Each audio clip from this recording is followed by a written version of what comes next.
நான் தோப்புக்காரனை போறதை நிறுத்துறேன். ஏங்க முதல்ல விஷயத்த சொல்லுங்க, அப்புறம் திட்டலாமா வேண்டாமான்னு நான் முடிவு பண்ணிக்கிறேன். அது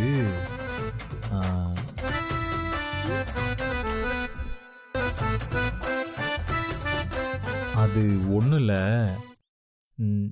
நேத்து மாமா குடிச்சிட்டு கலாட்டா பண்ணப்போ என்னால அதை நம்பவே முடியல. அவர் இப்படி எல்லாம் பண்ணக்கூடிய ஆள் இல்லையேன்னு யோசிச்சுக்கிட்டு பின்னாடியே வந்தேன். அப்போ நீங்க ரூம்ல பேசிட்டு இருந்ததெல்லாம் நான் கேட்டுட்டேம்மா.